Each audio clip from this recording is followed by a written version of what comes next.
Ba-da-ba-da-ba-ba-da. Week number 10 in the National Football League featuring World of Matchups. Handicapping podcast for the National Football League coming to you live and direct from home of the handicap in Las Vegas, Nevada. My name is Dexter Reid, your host, my co-host and producer of WOM on the other side of Las Vegas. Ladies and gentlemen, welcome in the one, the only, Spencer the Wiz. Good morning, sir. How are you today? I'm pretty good. I just want to talk 2 seconds about the Raiders game. A bit of a weird one, obviously.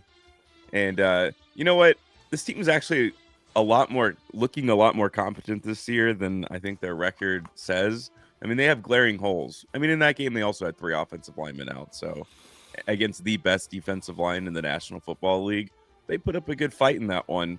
It's weird to think that the Raiders are 1 missed field goal in that game from tying it up, an extra point last week against Jacksonville, which turned into a missed 2-point conversion, and a blocked field goal against Chicago. That's potentially 3 wins. And you're talking about a team with a lot of holes. Like, their offensive line, obviously, is kind of bottom barrel. But the defense has held steady. Outside of the Chiefs game, those kinds of games, not against great teams, but those kinds of games tend to happen for teams that are building. But if you take out that game and you really look at what's happening this season, they're few games of quarterback play and a few special teams. Again, they have the worst special teams in the National Football League by a very large margin from being 500 or being in the wild card spot. So if you can dig through the garbage and you see what they have there, they have some really good building blocks. They just have to stay pat. And I like Pete Carroll, man. I just love the way that he carries himself. I feel like the team is together. They're not winning, but they're together right now. And if they can fix up some of these holes, there's actually a pretty good team underneath all of it. As far as I'm concerned, the Raiders are doing what they need to do finally, and that's lose games. Just lose. Dude, no one cares about the Raiders right now. Lose games. Lose as many games as you can. Trim the fat and get rid of as many pieces as you can. Get picks and start rolling.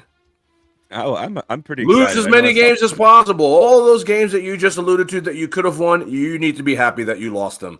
Those are the kinds of games they used to win, and Lose ruin their draft all position. these games. Get yourself a franchise quarterback because Geno ain't it, and go from there. You got Bowers, you got AJ. Get a quarterback, build a defense, keep Patrick Graham. You know what I mean? You keep Patrick Graham doesn't make enough money, man. He should make more than Pete Carroll. Keep Pete Carroll, and then get started. You know what I mean? Keep Tom Brady in there, and then keep Mark Davis as far away from the team as possible, and you're cooking with something. Last week, tough week for us both, 5-9, really rough. We took some shots, none of them hit. Now, last week was a weird week in the National Football League, man. It really was, and sometimes these things just kind of happen. The gimmies, just sometimes you go away from them, and they were gimmies you should have just taken.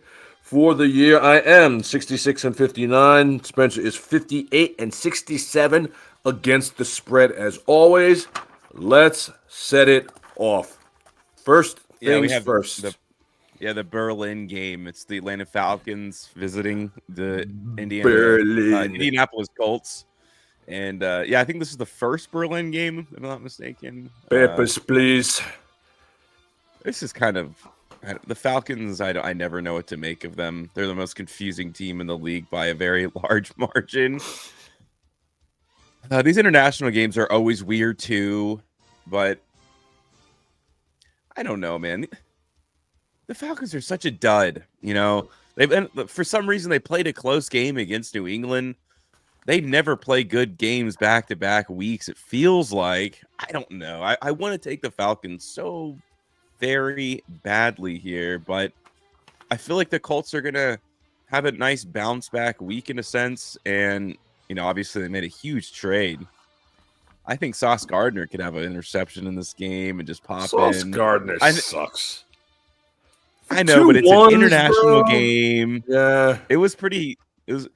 But he's now on a complete defense. No, I know DeForest Buckner just got put on IR, but in the sense that the rest of their defense is really good, this could be his. I just don't know. Sauce Gardner seems like the guy to have a big performance just to stick it to the Jets. You know what I mean? I can't really explain it. I don't know how long it's going to last, but I think he's going to have a little extra sauce in this game. and like, yeah, I'm not on the Jets anymore. I don't know. It's just the whole. It's a big stage for him to be able to have a big game. And if anyone's going to have a stinker, it's like always the Falcons. The Falcons just have these games where it's like, man, they played a close game against the Patriots. They should be able to stay with the Colts, and then they get their doors blown off. I don't know, man. I'm just going to go out on a limb and say the Colts. Colts are minus what? 6.5? 6.5. That is absolutely crazy. Sauce Gardner is the type of NFL player that doesn't deserve the nickname he has. The guy had one good year with the Jets, and they overpaid him mightily. And then they couldn't wait to get rid of him because they're tanking and trying to get picks, which is, I mean, the Jets won on trade day. They definitely did. I like everything they did. They're holding more picks than anyone right now, and they're going to rebuild that team. I think they're another team that needs to lose every game and get a quarterback. But as far as like giving up 2-1s for Sauce Gardner, man, I'm just not seeing it. I mean, the guy wasn't a guy like dating Ice Spice. I mean, that was like his downfall. He's done absolutely nothing since then. Drake London is going to eat this guy for breakfast, man. I'm sorry. I know the Atlanta Falcons are bipolar, but you just have to be right on which side of the bipolar coin. And last week I told you, I'm like, they're going to cover this game. They should have won the game. They should have won the game. I mean, let's not act like their offense can't hum if Penix does what he's supposed to do. There's no real home field advantage here. This is in Berlin. You know what I mean? Like, this is anyone's game. This is a neutral field game as far as I'm concerned. You keep Penix upright, give the ball to Bijan Robinson 1 trillion times. Drake London cannot be guarded, as you witnessed last week. He's one of the most underrated wide receivers in the entire NFL. I mean, he's got T. Higgins to him. He's got some size to him. This guy is mossing people. I mean, Drake London's a real deal, man. He just needs a quarterback that can get him the ball. Can you imagine Drake London with Patrick Mahomes? Mercy. And I mean, Michael Penix doesn't stink, but he's not great either. I think they cover this 5.5, no problem, man. I really do. I don't think Jonathan Taylor's year is sustainable. I just don't think it's sustainable. You're not going to score 3 touchdowns every game, man. Last week was a perfect example of we're going to slow this guy down. We're going to sell out to slow this guy down. And the Atlanta defense, they stopped the run pretty well. They're not bad at all. So if you take Jonathan Taylor out of the equation, you slow him down, 17 rushes, 45 yards, then you have to see Daniel Jones get exposed. Because if the running game is right, everything hums for the Colts. Because you're not asking Daniel Jones to go win you the game. You're asking him to manage the game. You're not asking him to throw 50-yard touchdowns. You're asking him to run 1-yard scores. And it's a big, you saw it last week. Last week was the blueprint on how to beat the Colts. That's why I don't care what the Colts record is. Honestly, I really don't. I don't think they're coming out of the AFC. I don't. Because if you could hold down one player, you could take that whole team down. And, dude, the Arizona Cardinals got jobbed when they played the Colts in Indianapolis, and they should have won that game. That was Brissett's first start, I believe. They should have won the game. They did not throw a clear PI on Trey McBride, and the Arizona Cardinals are not a good team. I mean, anything can happen on any given day, but to think that like Sauce Gardner is going to come in and now beat Darrelle Revis to me is foolish. I'm going to take the Atlanta Falcons plus 5.5 because 6.5 even because they covered for me last week, and I think they could do it again here. There's no home field advantage in Berlin, man. They want your papers. That's it. You know what I mean? They want to know you're there legally. Get in, do your thing, and then get the hell out of there. We don't want you there. Goodell forced this game on Germany, and that's a fact. All right, let's go to the first 10 o'clock game. It's the Baltimore Ravens. They're visiting the Minnesota Vikings. The Baltimore Ravens are minus 4.5. That was one of my only decent calls last week was the Vikings game. I just there was something in the air for that one. That was a division game.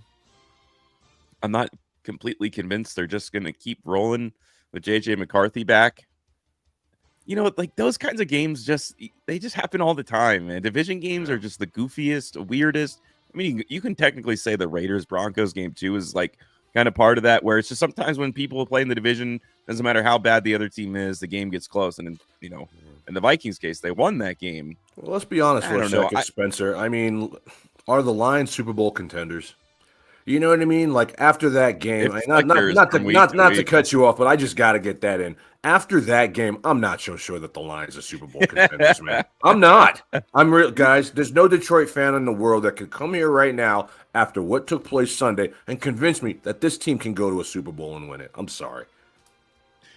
I'm going to go opposite this week. I like the Ravens. I just think that they have the belief that they can do it. I think they can make the wild card spot. You know, they just had so much confidence going into the season, and their season just got totally derailed.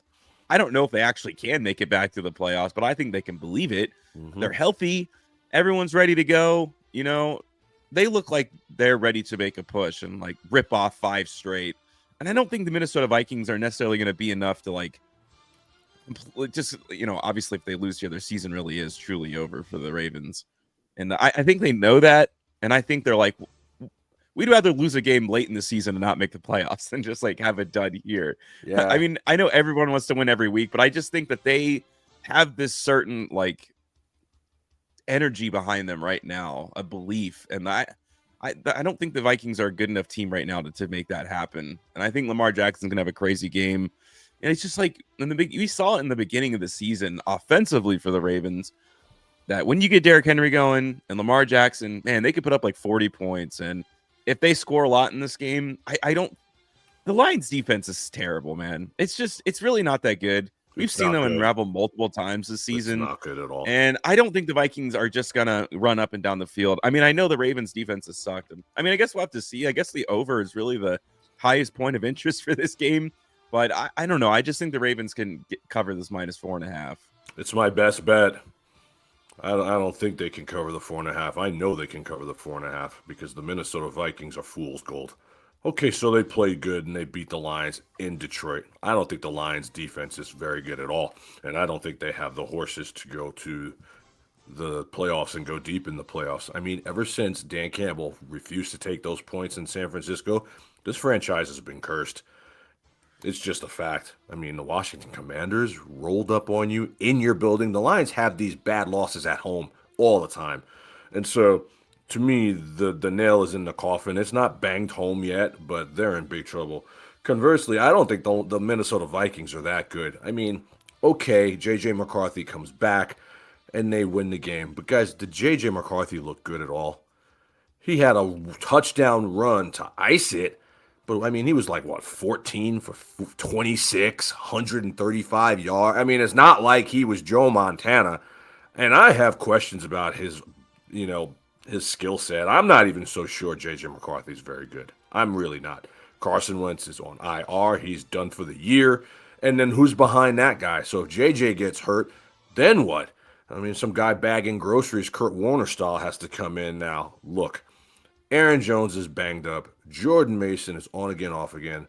I mean, I'm not going to say they're wasting Jets, but he's not having a great year. He's not having a Jay Jetta's year. You know what I mean? They don't give the Hawkinson the ball. And I've watched teams go into Minnesota and win. Good teams go there and win all the time. I remember a couple of years ago, the Chiefs went in there and won. I bet against them this year versus the Eagles. The Eagles carved this team up like a Thanksgiving turkey. Guys, they're not the team that sustains long winning streaks. They're just not. And I like Kevin O'Connell. And I like Brian Flores. And I like that defense. I do. But guys, here comes the Lamar Jackson-led Ravens, who when they're right, they're running all over people. They're running all over you. And they can put up 40, no problem. Lamar is healthy. Guys, the whole team is healthy. The entire Ravens team is healthy. And they'd have a belief now that they have their leader back that they could backdoor this thing after a really tough 1-5 start. And you know what? I think they might be able to. Who's going to beat them now that they're cooking with gas? Now that Lamar looks like Lamar and Derrick Henry is still there, Mark Andrews is still there, Bateman, Flowers, they're all still there. The only question I have about the defense is they don't get home with 4, but their secondary is live, man. You can't throw on them very much. I know the defense has been struggling early on, but I think it all starts to come together here, man, just because you have your leader back. And -4.5, I think they can cover this, no problem. They're just going to run Derrick Henry to death. And when they stop that, then Lamar's going to start running. And last week, they went off last week, right? And he didn't run at all. Lamar didn't run at all. He didn't have to. That tells me this is two different teams going in two different directions. I absolutely love the Ravens this week. I think the biggest fool's goal team in the entire NFL right now has to be the Minnesota Vikings. I just don't see them being able to do it 2 weeks in a row because J.J. McCarthy is just not that good, man. I'm sorry. He can run, but I don't see much more. He's had 3 good quarters of football all year. Guys, it's week 10. Give me a break. Ravens minus 4.5 is a play. All right, let's go to a tough one. I'm still kind of on the fence, to be honest, but it's the New England Patriots. They're going to Tampa Bay to play the Buccaneers. The Bucs are minus 2.5. Man, the Patriots play in a lot of close games, and it's just the ball has flipped their way so many times in these close games. So much, bro. They've flipped the coin and they've nailed it 9 out of 10 times this year. They're getting every bounce. I'm gonna roll the dice and essentially say that the ball is gonna not bounce their way at least once. I like the Bucs at home. They usually play really well. I hate that they're so injured, man. Bucky Irving obviously is out. They've lost Hassan Reddick, who was actually having a quietly decent season for them until he got hurt. You know, Mike Evans obviously is still hurt, but I love that wide receiver room for the Buccaneers, man. It's deep. They're ready to move on without Mike Evans. You know, which is crazy to say because he's a Hall of Famer and he's still good. But they just have guys, man. They just have guys that are ready. And it's not like the Patriots are bad. This is a close game, man. This is like this is definitely the best game of the morning slate. One of the better matchups. And I think it's just going to come down to something weird. I don't know what that is, but it's going to be something bizarre. A block punt or a deflection for an interception or a fumble that bounces one way or the other. You know, the Patriots are just so turnover prone, man.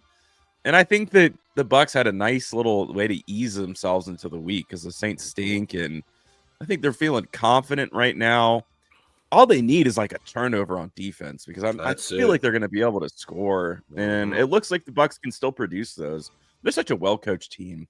Really, really, and truly they are. Todd Bowles is a very underrated head coach. And so I'm going to take the Bucs minus 2.5. I like having a field goal at home in a close matchup. I'm going to take the Bucs too, man. I just think Baker gets his swagger back here after a couple, down weeks in the bye week. I think they're coming off the bye too, aren't they? You know what I mean? So they've been preparing for, Mike Vrabel. That's true. That's a big one. For 2 weeks here, and I think it's going to, it's going to turn into their favor here. I mean, I loved what Drake May is doing. He's an MVP candidate. I mean, this team is 7-2, man. I mean, you want to talk about a great turnaround for the New England Patriots. I mean, this is it. They're doing it with just a whole bunch of guys, and none of them are really great. That's why you need a quarterback, man. Got to have a franchise quarterback. Drake May is a perfect example. I mean, everything else fell into place for them right afterwards. Exactly. But there's a couple things that are working against them here. Ramondre Stevenson has been ruled out. Kayshon Boutte has been ruled out. Once again, that's huge. Travion Henderson, as a rookie, is going to be asked to carry the mail. I'm not so sure he'll be able to do that on the road. I mean, the Bucs defense is ass. We know this. But if they can just get a special teams play, man, they're going to win this game. I mean, Emeka Egbuka is God. I love Baker. Cade Otton is very underrated. Tez Johnson is still good. And, Rashad White's still good. Sean Tucker can score from out, in the red zone. I mean, they're really badly injured, but their B team is better than some teams' A team. And they're well coached. Fire the cannons, man. I'm not going to go against Baker Mayfield. He's one of these quarterbacks that I'm just not betting against very often. Him, Mahomes, I'm just not. When they need it, Baker gives it, man. I mean, as I'm talking, I'm just thinking about this 3rd and 14 scamper that this guy had earlier this year. To me, that is the heart play of the year. Every year in the NFL, there's a couple plays where you're just like, God damn, that guy is just a beast. That guy has got so much heart. No other quarterback would have done that. And he did that. You know what I mean? And I can't forget that that's who Baker is. Baker knows who he is, and he's comfortable, and he just needed a chance, man, and he found a home, and I'm so happy for him. And I think that it continues to turn into wins, and I think this is going to be one of them.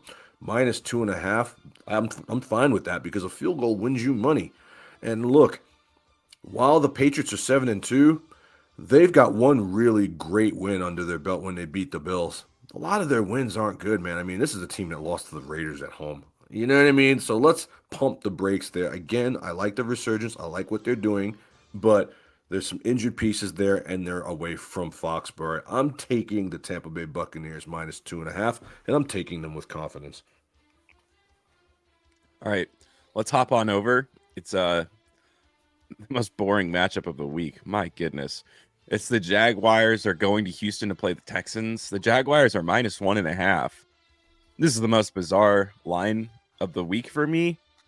I actually don't really understand it at all. The Jaguars aren't good. They are horrendous. I don't think Brian Thomas is even playing in this game. He's been ruled out. Has Travis really Hunter been is doing out. anything. He hasn't done anything. But it's CJ Stroud who's out with the concussion. That's Everyone's out. Oh, mercy. Wow. Trevor Lawrence is so ass.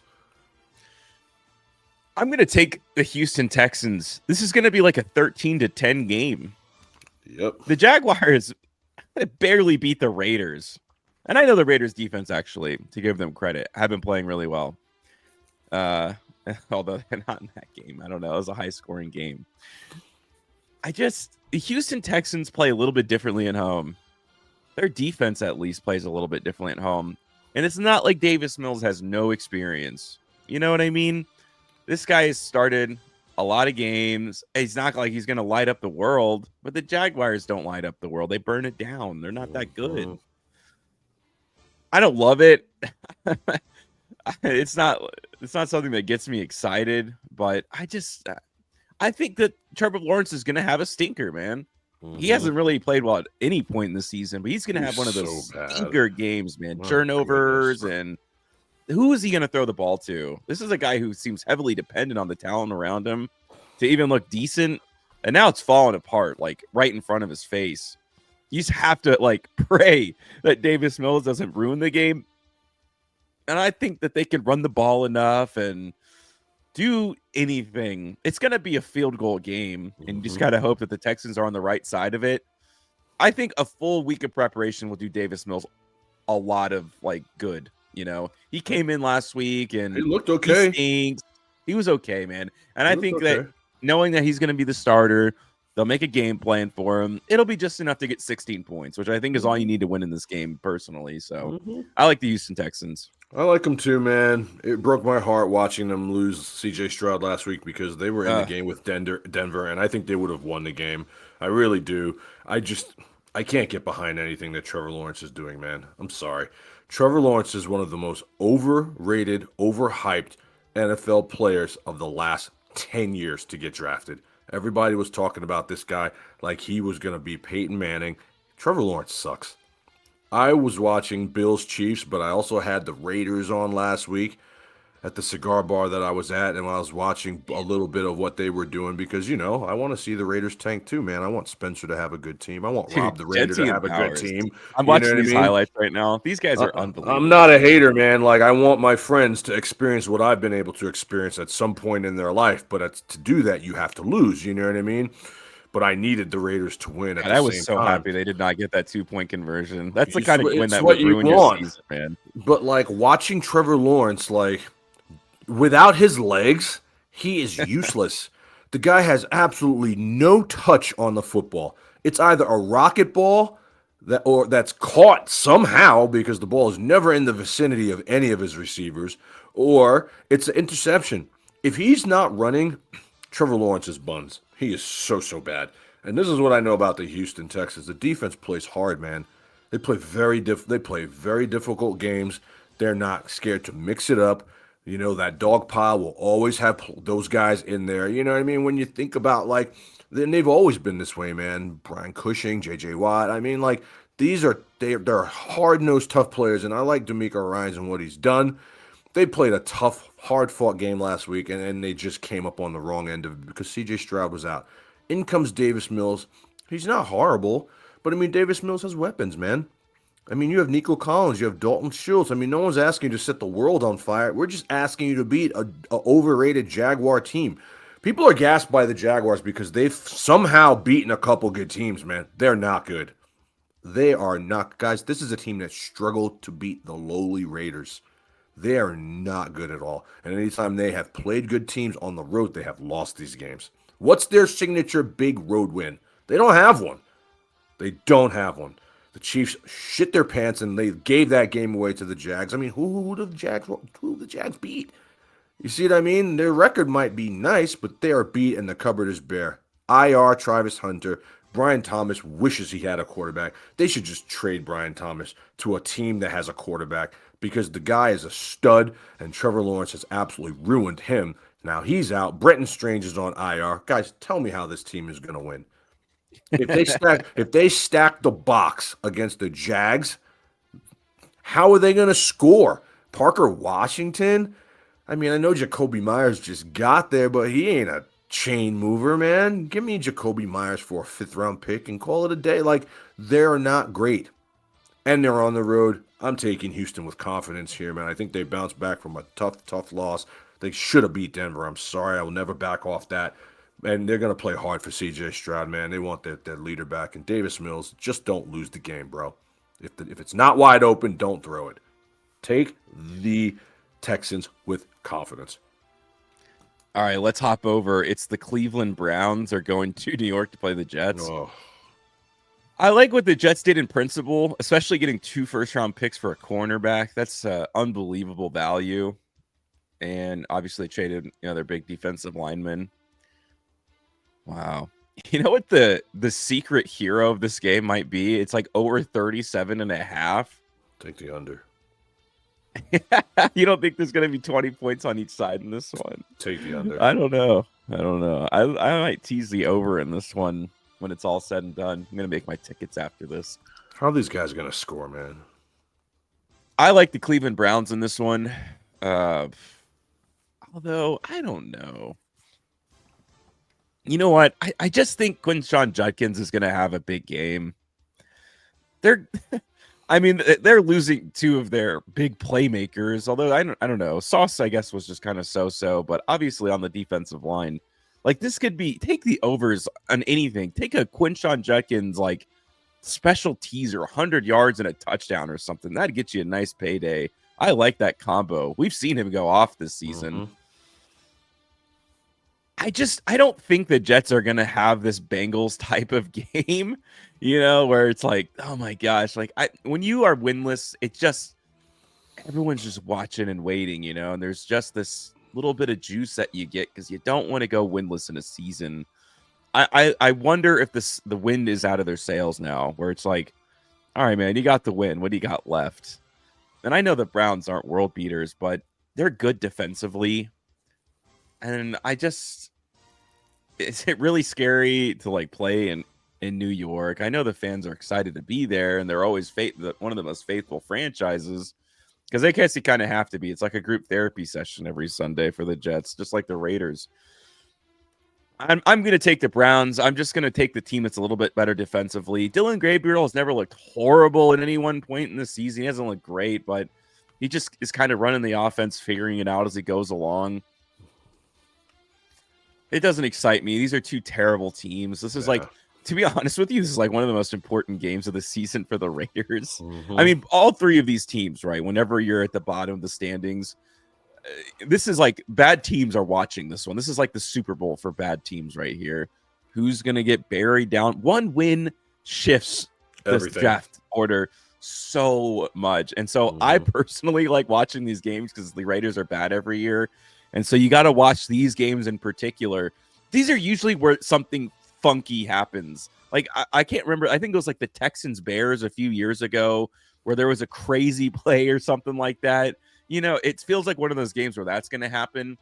I'm just going to lean towards the team that is good defensively and has a run game with Quinshon Judkins. Like that's kind of, I feel like all you really need to know. I think the Jets are fools for keeping Breece Hall, by the way. Absolute idiots. I don't know. If you're going to do a fire sale, I think you could have gotten a 2nd-round pick for Breece Hall. If I was a team that desperately needed a running back, I would give up a 2nd-round pick personally for him if I felt like I was a running back away from a Super Bowl. But they kept him. I mean, I guess it's nice to have when you have a rookie quarterback to have a good running back. I don't know, man. Running backs are kind of a dime a dozen. Quinshon Judkins was taken in like the 3rd round or the 2nd round. So Isaiah Pacheco has 2 Super Bowls. He's a 7th rounder. I've talked too much about a Cleveland Browns-Jets games, but I like the Browns in this one. I'm going to take the Jets. First things first, keeping Breece Hall means they're going to sign him.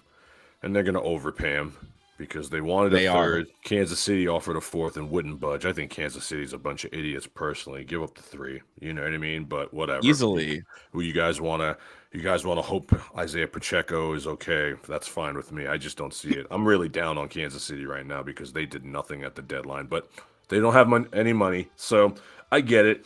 But now the Jets are going to have to pay Breece Hall, and he's going to be on the Jets probably for his entire career. And get your money, bro. You know what I mean? Breece Hall he's a real soldier. He wanted out, But let's not act like Myles Garrett didn't want out too until they paid him. Like everyone wants out until the paycheck hits, So it is what it is. I'm going to take the Jets here. I'm going to take them with a decent amount of confidence. I've seen this happen before where the cupboard gets bare and everyone bets against them and the team is at home. Home dogs pay dividends. Justin Fields is playing with a lot of confidence now after his last win. I mean, is Woody Johnson the worst owner in sports?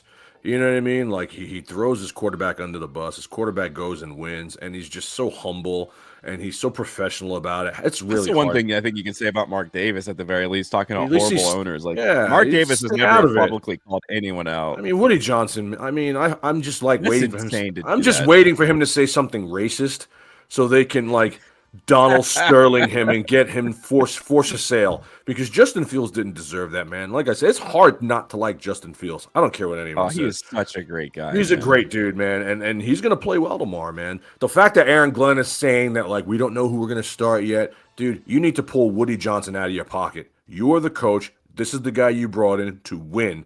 Let this kid play. He's a good player. They just won their first game. Stop with all this nonsense. The worst thing you can ever do is sign a guy in the offseason and give him a total of like 7 games or it's over. Let this kid play, man. I know he's not the best thrower, but he's the best athlete quarterback that you have, man. And he's shown flashes. Let this guy play. So I think they're going to go out there, and I think they're going to play hard. I think Breece Hall's going to play hard. Mason Taylor's going to play hard. Garrett Wilson should be back. You just got Adonai Mitchell, who I just think needed a change of scenery because he's buried under the depth chart of the Indianapolis Colts. He can get no snaps. Anytime he got snaps, he got something boneheaded, and he never got out of that was a nice little sneaky piece they got. I like Adonai Mitchell, man. I wanted him on my team during draft day, and so now the Jets have an ancillary piece that they could start to mix in. I think they do enough here, man. Dylan Gabriel's not good. I mean, he's just not good, man. And if they could slow down, Quinshon Judkins, they're going to win this game going away. They don't throw the ball to the wide receivers in Cleveland. Just watch those tight ends, and you should win this game. Let any special teams play happen here, and the Jets are going to win this game going away. Dude, who are the Browns? The Browns have these sneaky wins all the time, but they have them in Cleveland. You never see these sneaky wins when they're on the road. You never do. They'll beat Green Bay all of a sudden in Cleveland, but then lose the following week on the road to a terrible team. And so I'm taking the Jets here. Jet fans will be there. It will not matter that they stink. And people are going to be looking at the Jets now of what's our future going to look like? We're a young team. Show us what this team looks like. Aaron Glenn's pretty much solidified himself for another year here with the Jets because what they're doing is they are stockpiling picks. They got a Samsonite luggage full of picks, and they're going to recreate this team. Even if they don't get the first pick this year, they're loaded.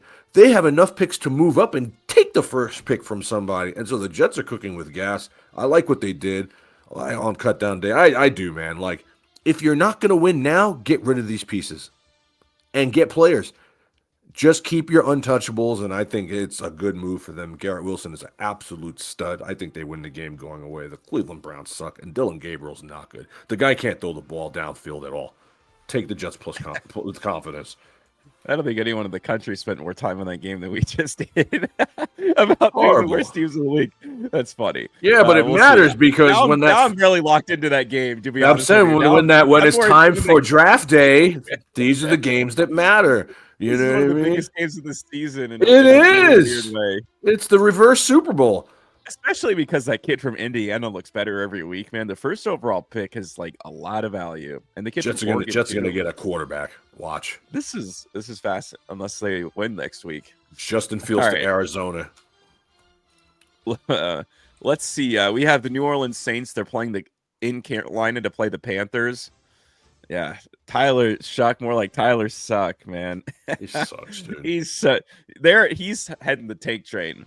The Saints are not a very well-run team. I mean, I don't think that's Whole much of a organization secret. sucks. They've drafted a quarterback 3 years in a row in the late rounds, and that was one thing I always like. I always say how bad Raiders fans are. Where they're like, you got to take these guys. Why? You don't have to take a late round quarterback that is going to do nothing for your franchise just because he's there and he might have potential. When you get a quarterback, unless you're just lucky and it's Tom Brady, it never happens. When you draft a quarterback, it's got to be, this is the quarterback I'm bringing into my team to be the guy. It's not like, we'll draft him and see what happens. Mm-hmm. That's what the Saints do. And look how that's worked out for them. They're so bad. The Saints are so trash, man. Tyler Shuck is terrible. And now they're going to look to draft gone. Another quarterback. They just wasted a second round pick on Tyler Shuck. So is there a worse piece of mismanagement in the National Football League than this? He's the worst draft pick this year. The worst draft pick. I will not back off that. He is horrible. Rico Dowell is like unstoppable. This is my best bet. I think Carolina Panthers, they're at home.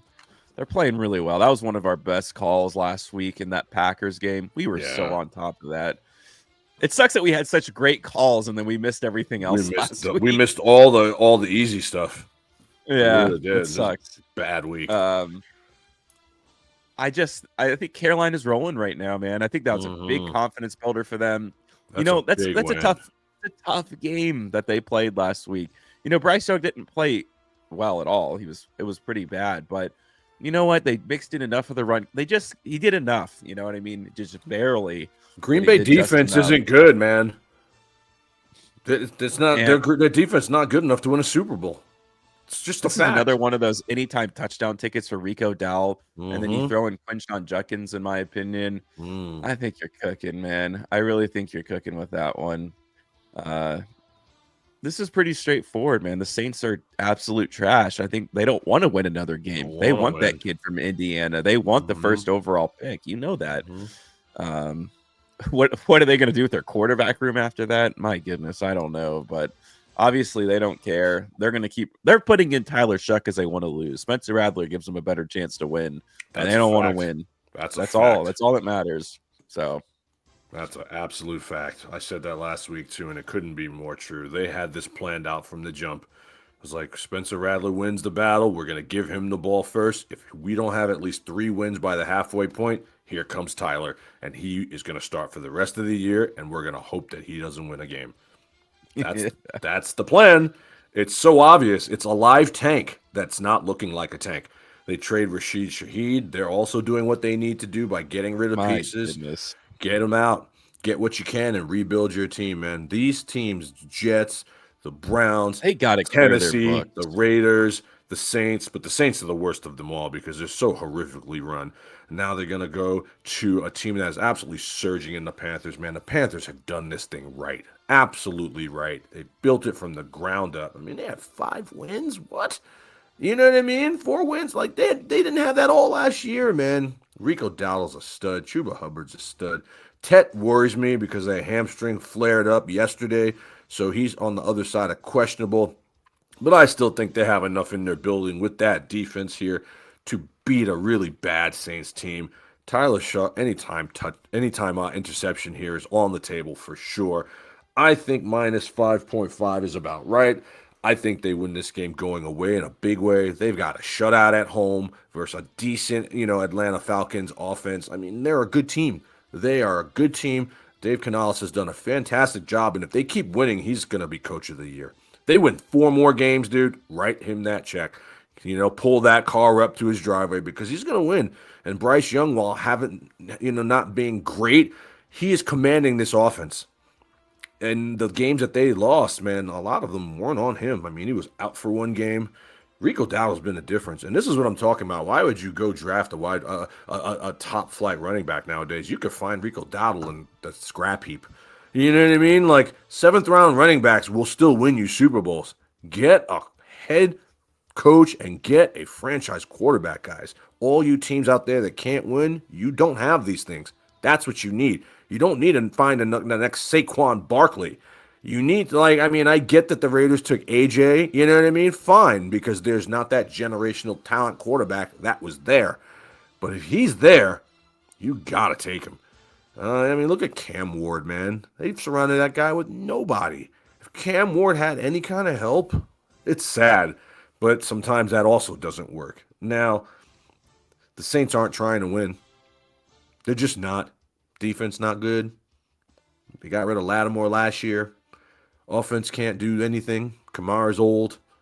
Guys on IR. I mean, they're just bad. Taysom Hill is dead. I mean, they're just bad, Spencer. I can't see a world where they cover this 5.5. I'm taking the Carolina Panthers with confidence. I say they win this game 24-10. All right, let's go over to it's that gut feeling game for me. I have no reason to believe this. It's the New York Giants. They're going to Chicago to play the Bears. The Bears are -4.5. There's no reason that the Giants should cover in this game. None. They should get blown out by the Bears at home. My gut feeling was right last week in that Vikings game. I don't know why certain games, certain energy about it. It's a weird line. -4.5. That's a weird number. Mm-hmm. Whenever you see -4.5, you have to look at it a little extra because scores don't go -4.5 in a football game. The math doesn't add up between touchdowns and field goals for the most part. I hate the Giants. I bet against them, and the Eagles blew them out. I was right in that game. I bet against the Giants almost every week for the entire NFL season. Mm-hmm. I don't know why. I don't even have any real reason why the Giants should be in this game, and it should be close. The Bears are kind of riding high a little bit right now.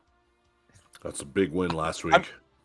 I don't know why. I'm going to take the Giants. I feel like I'm going to be wrong, but sometimes my gut has been steering me in the right way recently. And I'm going to take him. I'm going to take the Giants. They're not good. They're bad. The Bears should blow them out. But something tells me the Giants are going to do something stupid in this game and be in it. I'm not touching the Giants again this year. Sorry, Big Blue. You guys and your mayor are done. I am not touching them. Every time I've touched them, they have let me down. And so, bear down. -4.5 is just about right. This is a Bears team that put up almost 50 points last week. Now, granted, it's against the second worst defense of all time. Of all time in NFL history. Okay? So I understand. However, 47 points is 47 points. And I've watched the Bears play great at home. They dismantled a Dallas team that can score as much as anyone. Jackson Dart is good, but no Cam Scatabo. No Malik Neighbors. Theo Johnson and company. Wan'Dale Robinson and company. The D-line did absolutely nothing last week when I thought that they should have beat up a Mac Jones-led San Francisco 49er team. That's a game you got to win in your building. I'm sorry, man. And so I'm taking the Bears with a lot of confidence here. I'm not going out on a limb. I've gone out on a limb a couple times, and it's just cost me wins, man. I'm going the wrong way because I'm not seeing the obvious. And the obvious is Kyle Monungai, Colston Loveland. Those guys are coming out of nowhere, and they are ascending. And then you still have DJ Moore. Rome Odunze had no catches last week. You think that's going to happen again tomorrow? Rome to the moon tomorrow, man. I'm sorry. And Caleb has not been bad. People want to bash Caleb because he's zesty, because he's fruity and acts weird. But he's had a nice year, man. There's no way around it. That's the thing. Like, I don't have to like you to give you props. He's been okay. He hasn't been great. He's been okay. But you're coming off a humongous road win. Now you're home. Your fans are going to be there. It's starting to get cold. And you've proven to everyone that you can score points. And you've also proven to everyone that you can beat okay teams. I'm taking the Chicago Bears minus the 4.5 with a boatload of confidence. The Giants that's another team, man, that should not be trying to win. Dable, your job is secure. The rookies have saved your job. Scatabo will be back. Dart looks the part. Neighbors will be back. You're safe. So just lose now, bro, so you can rebuild this team. Your defensive line is not bad. You need some secondary help. and then just continue to build around Jackson Dart. You'll be just fine. This is not a game the Giants should be trying to win. Bears minus 4.5 is the play. All right. Next up is my best bet. It's the Buffalo Bills. They are playing the Miami Dolphins. The Bills are minus 8.5. I don't know. I mean, what can you say, man? Biggest win of the year for the Buffalo Bills by a very large margin. I thought for sure the Chiefs were going to win that game. I felt very confident. I really did. They played poorly. Andy Reid was horrible. Andy Reid does have those lapses. He was horrible. And what's crazy is that as bad as the Chiefs played, they still had the ball with time on the clock to tie the game. The Chiefs played a D- game in Buffalo, maybe C+ if we're being generous, and they still had a shot to tie the game. I think I don't know. I just think that this is the ultimate confidence booster for the Bills. I think the whole world kind of thought they were going to lose that game, to be honest. And I know the Dolphins played them close. Darren Waller's gone. I know Tyreek Hill didn't really do anything, but obviously he's been gone. Darren Waller was the only thing that injected an ounce of life into the Miami Dolphins, which is the most ridiculous thing I think I've ever said on this podcast. He lasted all of like 3 games. Oh my gosh, man. Darren Waller is something else. I think the Buffalo Bills are going to absolutely destroy them. At first it was, all right, Daniels is going to stay. He's our head coach. And now it's like, well, he'll be here until the last game of the season. So the Dolphins are it's not looking great for them, to be honest. I mean, it hasn't at any point this season. I'm not going to get gaslit by how close that game was against the Bills the first time they played. I don't see a repeat happening. I just don't think they have anything going, man. They're giving up a lot of points, and the Buffalo Bills are not a team to trifle with, man, where you're going to give up a lot of points. They'll put up 40 on you in the blink of an eye, and I think it could happen here. I know division games are weird. I think they've already gotten their weird division game out of their system when it comes to playing the Buffalo Bills. Like I said, this is my best bet. The Bills are a fairly healthy team right now. Take every over human. Like Chop Robinson might not even play in this game. He's out of concussion. Take every over on Cook that you can, dude. I'm going to be building a monster running back ticket this week, and I think it's going to pay huge dividends for me. So take the Buffalo Bills. This game worries me because everything you said is true, but there's something about it that just doesn't sit right with me. And I've seen these kind of games before where, like, you beat the bully finally, you know what I mean? Because you needed the game. It's a statement game. If you're going to have any chance to go deep in the playoffs and ever win a Super Bowl, that's the team you got to win. And then I've seen that team come out flat the following week. I've seen it before a million times. And this is what I know about the Dolphins. I don't care who's on the team. I don't care who's hurt. I don't care who's coaching. Anytime this team truly excels, they're at home and the sun is out. And tomorrow, they're at home, and the sun is out. Buffalo Bills defense played very, very well versus Kansas City. But I don't think they're still a great defense at all. I just don't. I think the Chiefs did everything that they weren't supposed to do. They threw the ball when they should have ran the ball. You can run all over the Bills defense. Ask Atlanta. This is give the ball to Devon Achane as much as possible, every which way you can. I think they cover the 9.5. This should get blown out, but I think they cover the 9.5. The Miami Dolphins have showed you at times that they're a competent football team. Nobody picked them to go into Atlanta. Nobody. They just finished building a new casino with the losses people took from that game. And I think that they are going to be in this game. This is a division game, man. Division games are weird. They're weird, man. The Buffalo Bills now think that they're just going to roll over everybody because they finally got past Kansas City. This happens to them every single year. And then when it comes time to get to the playoffs or get in the playoffs, there's always some kind of weird thing that happens, and they just never get over the hump. I don't know. Tua is bad, but when Tua is good, Tua is good. And Jalen Waddle's still there. And they got some ancillary pieces, man. Let some special teams malarkey happen for Miami. They're going to cover this 9.5. They're supposed to get blown out. They really are. Something tells me they're not going to. And the whole world, you included, is going to be on the Bills hype train now. Everyone is going to be on the Buffalo Bills. Oh, they're back. They beat Kansas City. They're going to the Super Bowl. This is their year. Guys, I hear this shit every single year. And what happens? Every single year, they choke. Every single year. Guys, the Buffalo Bills lost badly to the Falcons on live television. 100% healthy. Anything can happen in any given Sunday, and I will stand with Miami even if I'm the only person outside of Miami doing it. I know they suck. I don't care about the win-loss ratio here. I care about the 9.5. I can see a backdoor cover that wins me money here from Miami. Take the Dolphins plus 9.5, but with not a lot of confidence. This is a gut feeling. This is my gut feeling pick of the week. All right, let's go over to a pretty interesting game here. A team that is really hard to understand. It's the Arizona Cardinals are going to the Seattle Seahawks. Wow. -6.5 for the Seahawks. This is a tough one. They're going to Arizona? Cardinals. No, they're playing in Seattle. They're playing in Seattle. Brissett's played really, really well for them, man. And the Seahawks they have been so good. This is the toughest game. I would not put this on my ticket at all. It's almost like a coin flip.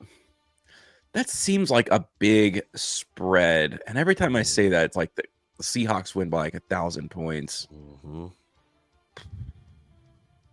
Man, I've gone against the Seattle Seahawks so many times this season. I've been burned every time for it. They beat Dallas.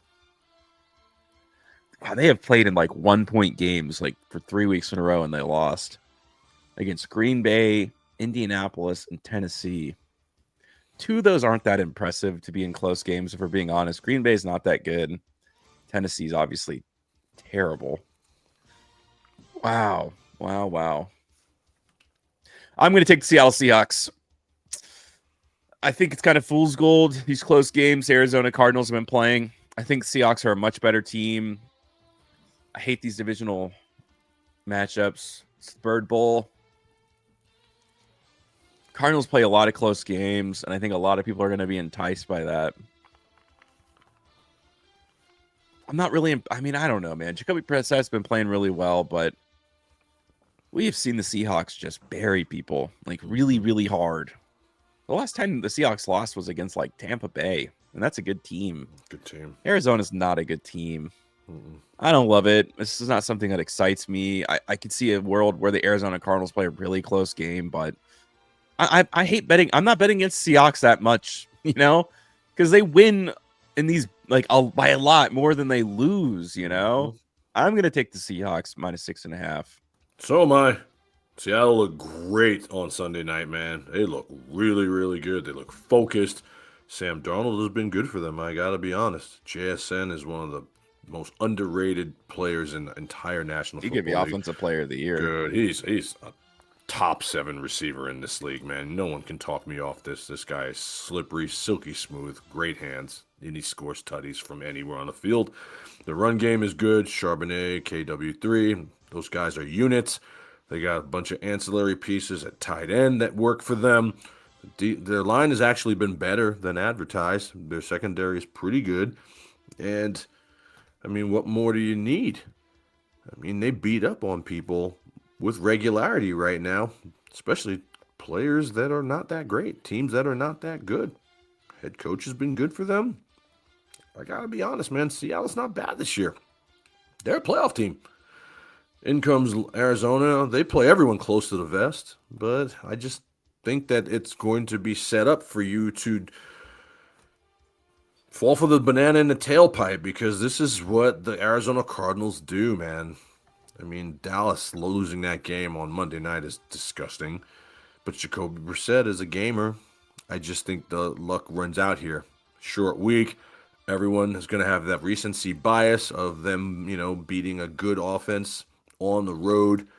All of a sudden, MHJ is back in the building. Trey McBride just getting the ball. I just don't think they have the run game to do it. and I think Seattle wins this game going away. A touchdown is not a lot. Torrey Horton's emerging. They trade for for Rashid Shaheed. I mean, everything is going their way right now. Dude, Seattle's a good team. Seattle looks good, and that's a home field that I wouldn't want to mess with right now. I can't trust the Arizona Cardinals, so I'm going to take the Seattle Seahawks minus a 6.5 at home. Every time I bet against them at home, they find a way to blow the other team out, so I'm going to go with them here.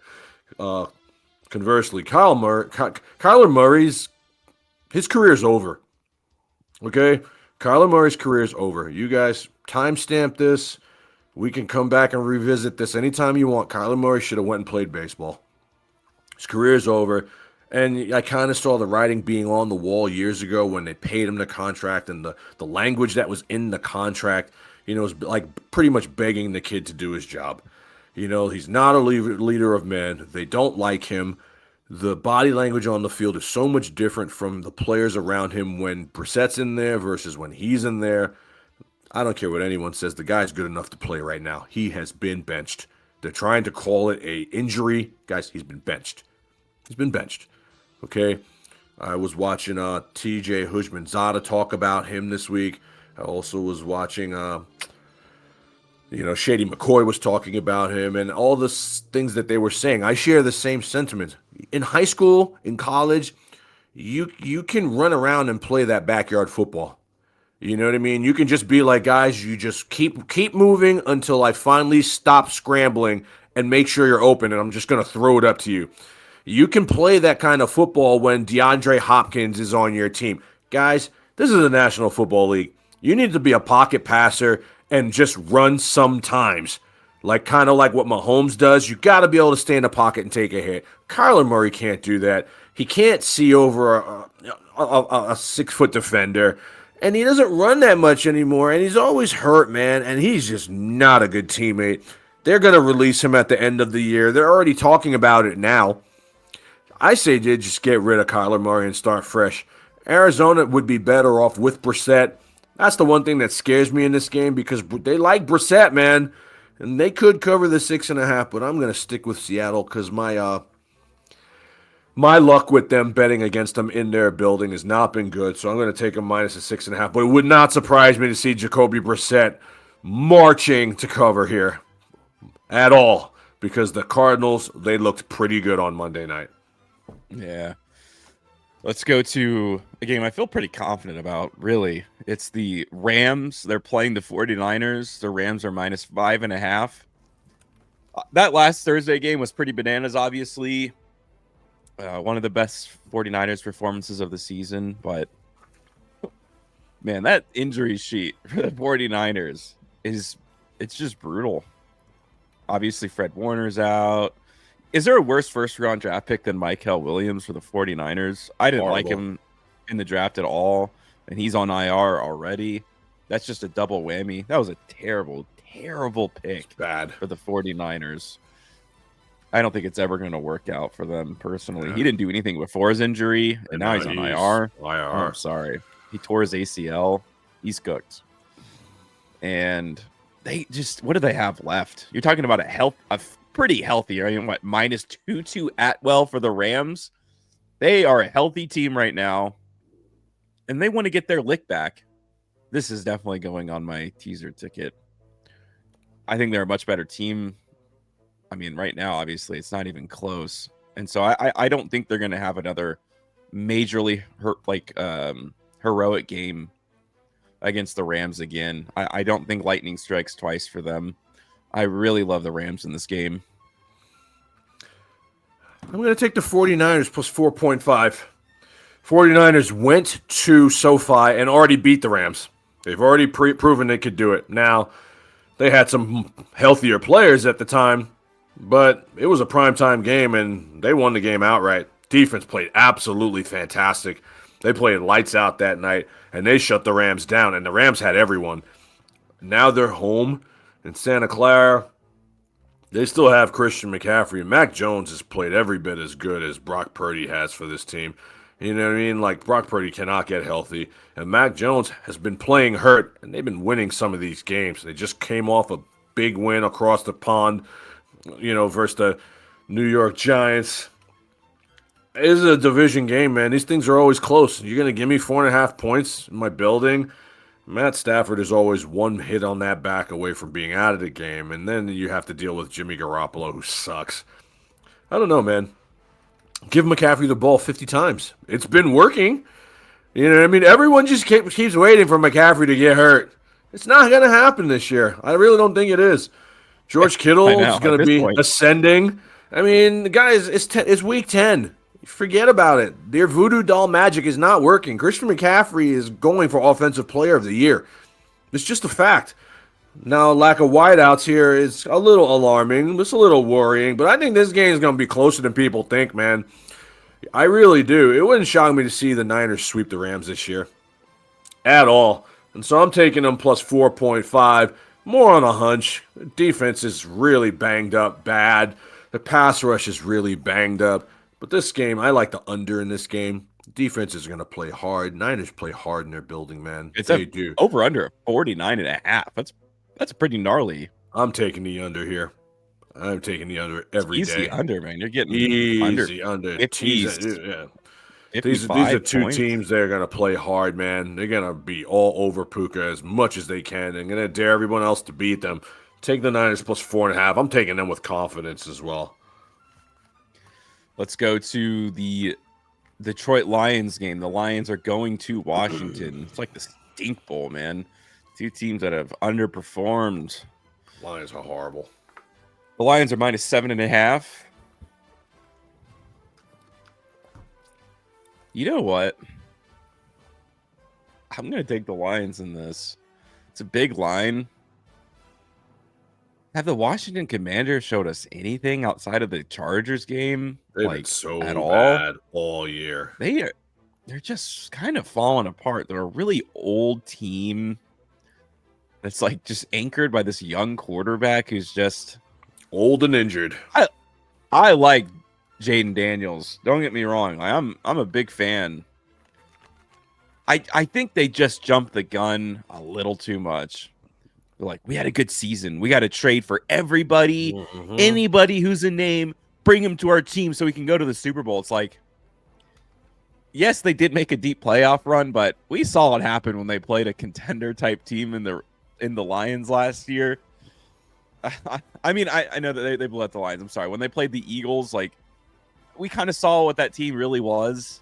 And instead of being like, all right, great season last year, let's build on it. Like, all right, let's push our chips in the middle of the table and go for a Super Bowl now. It's like, I don't think you were that close. You know what I mean?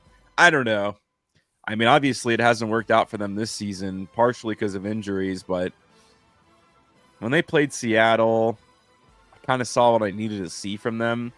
And I know the Lions have been disappointing this year too, but they just took a bad loss against the Minnesota Vikings. Horrendous. They're gonna want to get back on the saddle, and I just think this is the kind of game where they can do that. This is a revenge game too.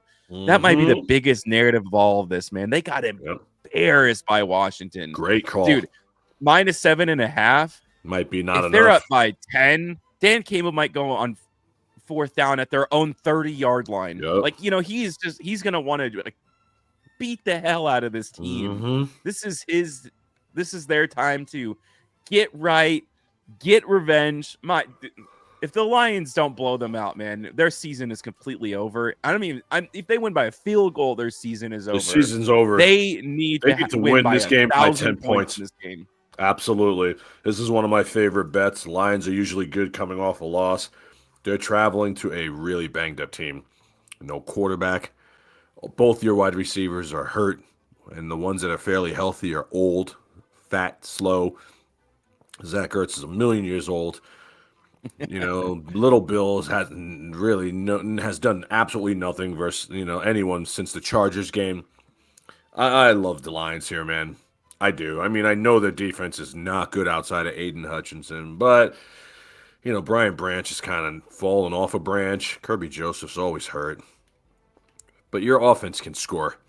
So just score as much as possible here. That's it. You got Jahmyr Gibbs, David Montgomery, Amon-Ra St. Brown, you got J-Mo. Like, come on, guys. Really? I mean, how did you lose that game in your building last week? First of all, this cannot be anything less than like a 10 to 14 point W for anybody in the world to take you guys seriously moving forward about potentially going deep in the playoffs. And I still don't think you have what it takes to do so. Me personally, if you're not going to use Jahmyr Gibbs like Christian McCaffrey, you should have just picked somebody else.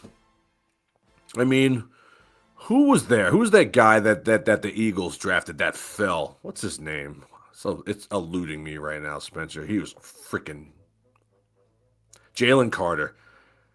Jalen Carter on one side, you know what I mean? And then Aiden Hutchinson on another side.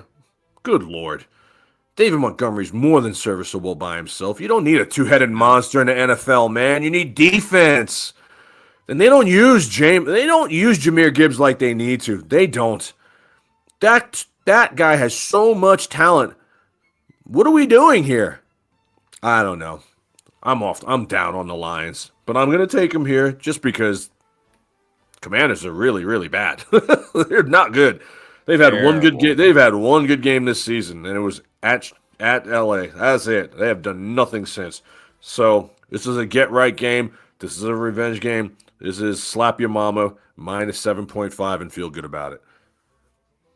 All right, let's hop over to Sunday Night Football.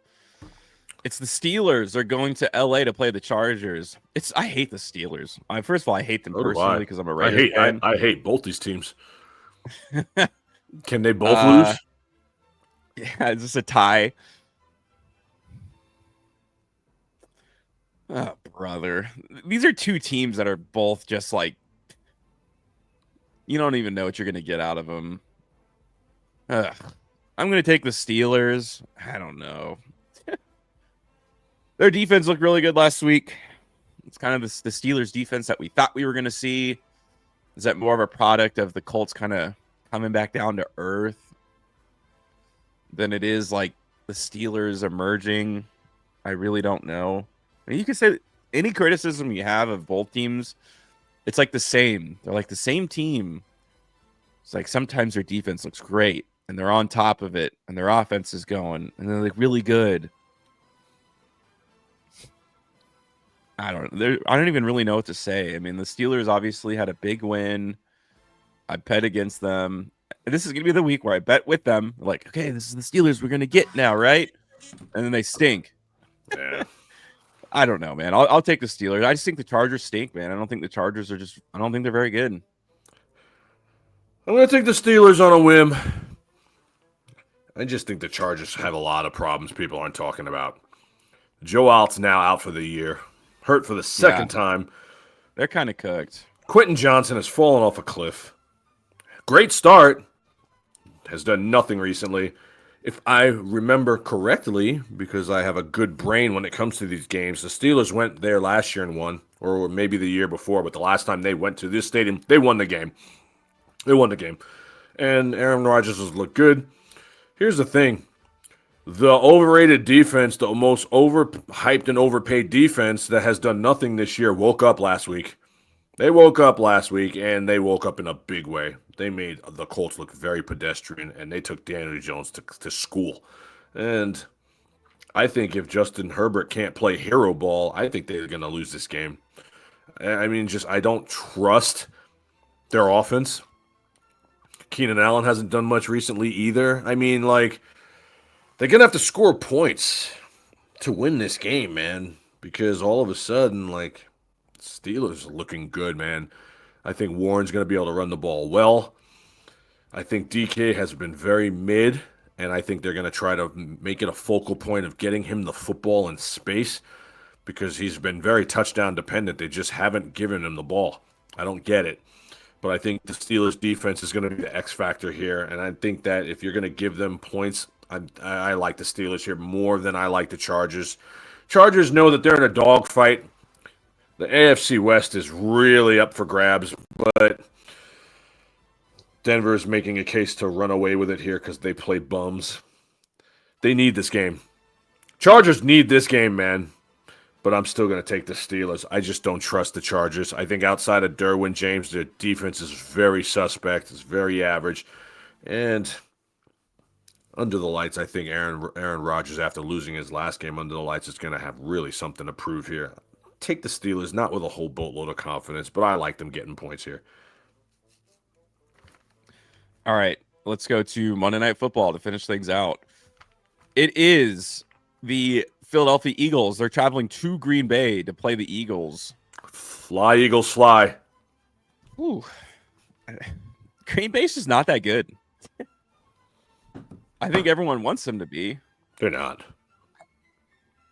It's just like too many injuries. You can keep saying whatever you want about the Packers, and then you just watch them play every week.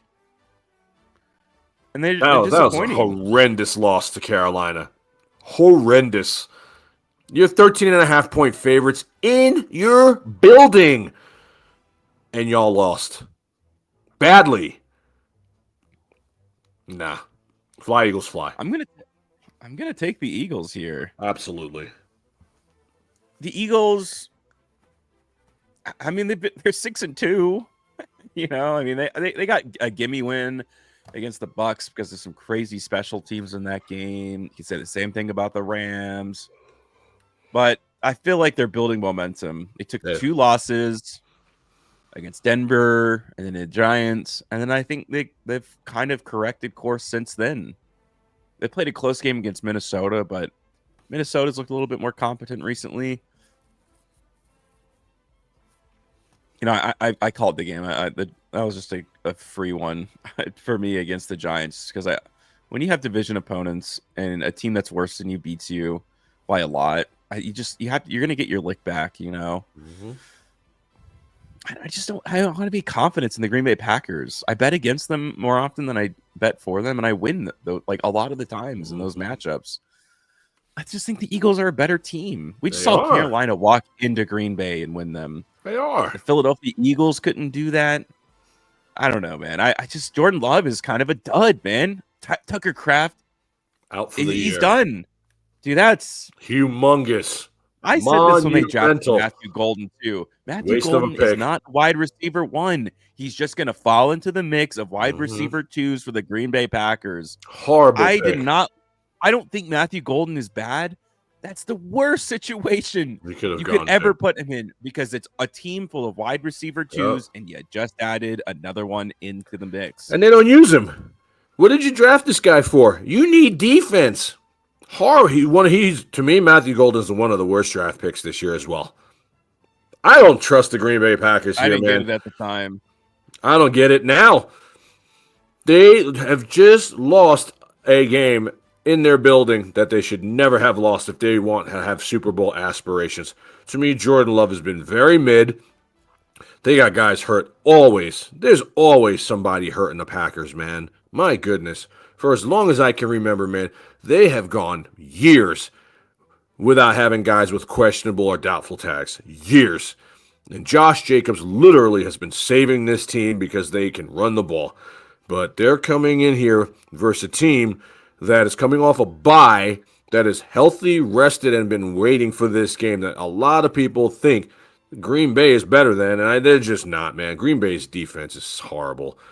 They've given up big chunks of yards, tons of points this year that they shouldn't have. I know the game is in Lambeau, but this is the type of game that is just fit right for the Eagles. Run the ball, play good defense, keep your wide receivers from complaining to the press, throw the ball all over the place, tush push.